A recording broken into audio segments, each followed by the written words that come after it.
आज डिस्कस करेंगे construction details of planar machine के बारे में। प्लेनर मशीन किन किन पार्ट्स की बनी होती है और वो पार्ट्स क्या क्या काम करते हैं, आज उसके बारे में डिस्कस करेंगे। तो सबसे पहले इसके मेन पार्ट्स हम देख लेते हैं।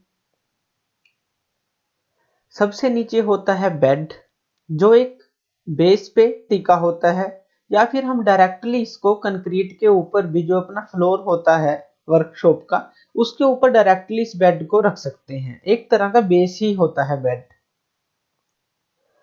इसके दोनों तरफ होती हैं कॉलम्स, आप इनको हाउसिंग भी बोल सकते हैं। इन हाउसिंग के अंदर हमारा जो भी ड्राइविंग मैकेनिज्म होगा, चाहे वो पुली से रिलेटेड हो, चाहे वो गियर से रिलेटेड हो, मोटर हो, तो सारा कुछ इन दोनों हाउसिंग के अंदर होगा।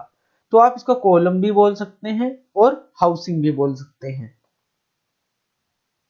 ऊपर होती है एक सपोर्ट, जिसको हम बोलते हैं अवर आर्म सपोर्ट, जो इन दोनों हाउसिंग को सपोर्ट करती है। इनके बीच में होता है क्रॉस रेल।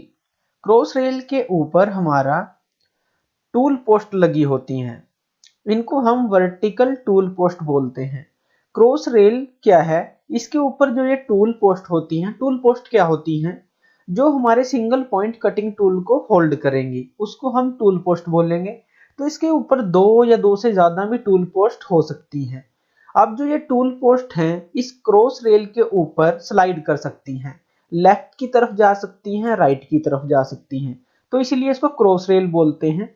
ये इस तरह से और इस तरह से मूव कर सकती है, लेफ्ट और राइट की तरफ। ये जो टूल पोस्ट हैं, इनको हम नीचे भी थोड़ा थोड़ा स्लाइड कर सकते हैं। इसी तरह से इन हाउसिंग के ऊपर हमारी गाइड वेज होती हैं, यहां पर भी टूल पोस्ट लगी होती हैं, और ये टूल पोस्ट ऊपर और नीचे जा सकती हैं, और थोड़ी थोड़ी आगे की तरफ, अंदर की तरफ हम इनको स्लाइड भी कर सकते हैं एक हैंडल की हेल्प से। तो ये हमारी चारों हैं टूल पोस्ट, जिनके ऊपर single point cutting tool hold होता है। यह है स्लाइड टूल पोस्ट। बेड के ऊपर होती है टेबल। टेबल हमारी मूव करती है बेड के ऊपर।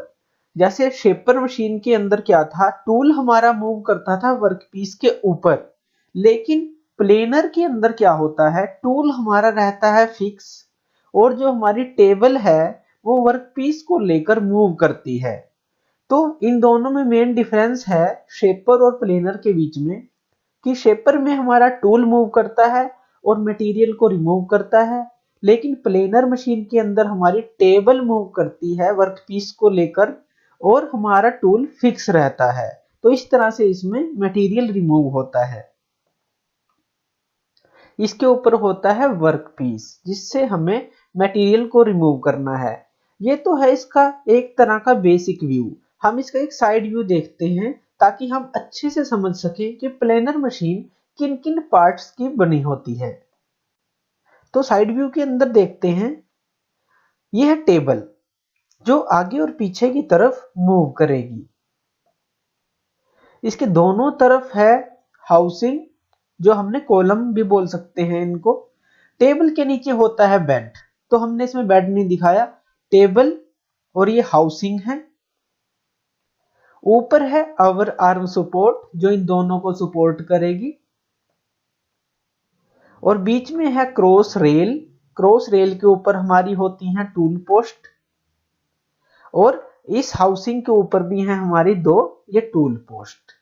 तो टूल पोस्ट क्या है, ये हमारी सिंगल पॉइंट कटिंग टूल को होल्ड करती हैं। तो ये दो भी हो सकती हैं छोटी मशीनों में, और ज्यादा बड़ी मशीन के अंदर ये दो या दो से ज्यादा भी हो सकती हैं।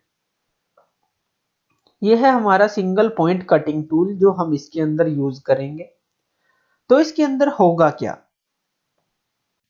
इसके अंदर हमारा जो टेबल है वो मूव करेगा आगे और पीछे की तरफ। ये सिंगल पॉइंट कटिंग टूल हमारे एक जगह पे फिक्स रहेंगे, हम इनको एक जगह पे फिक्स कर देंगे।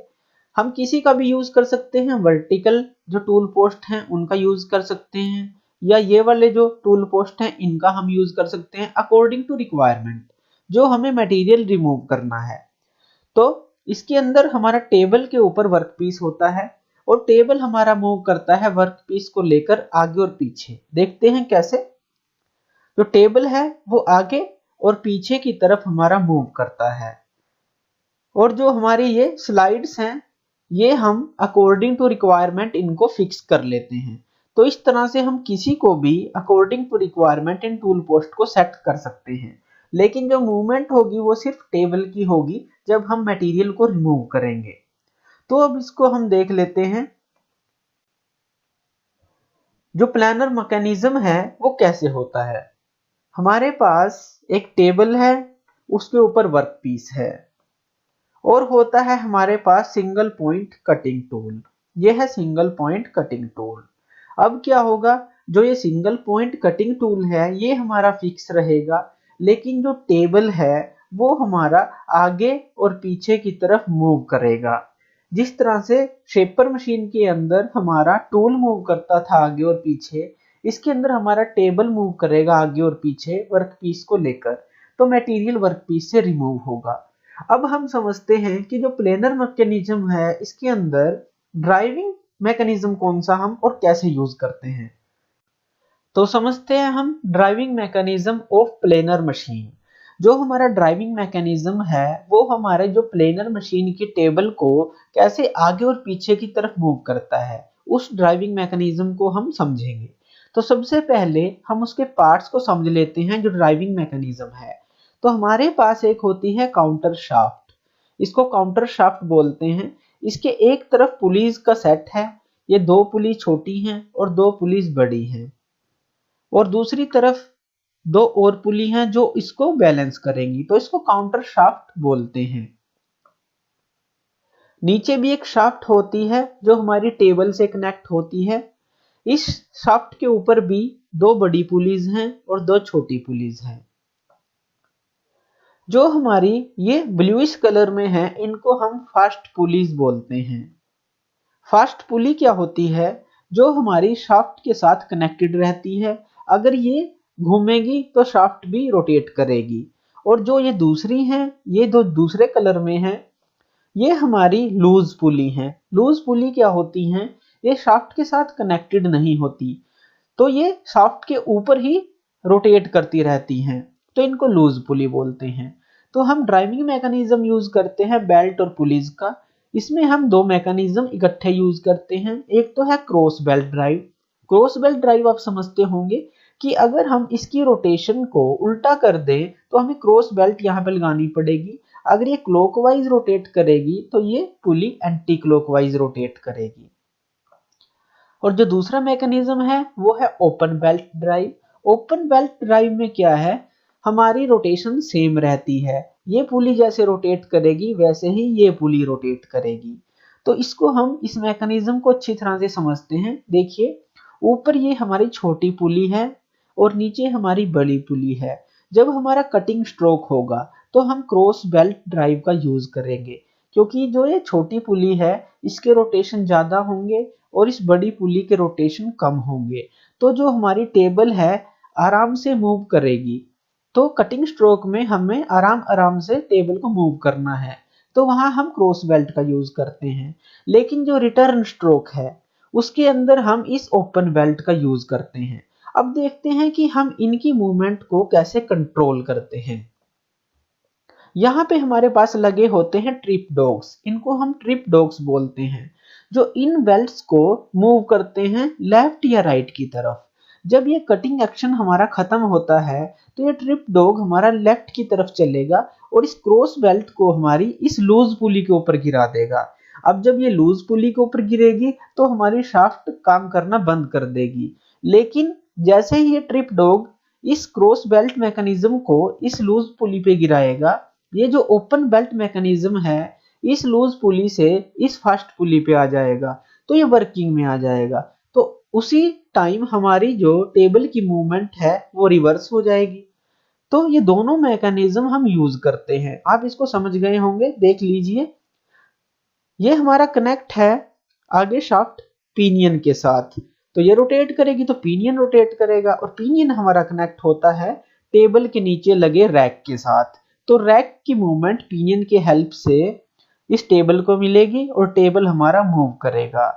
तो इसका एक्शन हम समझ लेते हैं एक बार। जब ये क्रॉस बेल्ट ड्राइव अपना कटिंग एक्शन पूरा कर लेगी तो ट्रिप डॉग मूव करेगा और हमारी बेल्ट को शिफ्ट कर देगा इस पुली के ऊपर।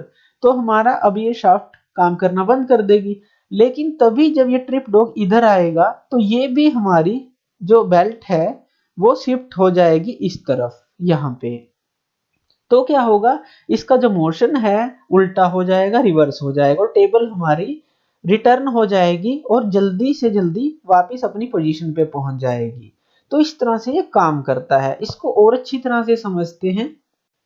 हमारे पास इस तरह की क्रॉस बेल्ट है। क्रॉस बेल्ट ये है ओपन बेल्ट ड्राइव जो हमारी कनेक्टेड है पिनियन और रैक के साथ, इस पिनियन और रैक के साथ।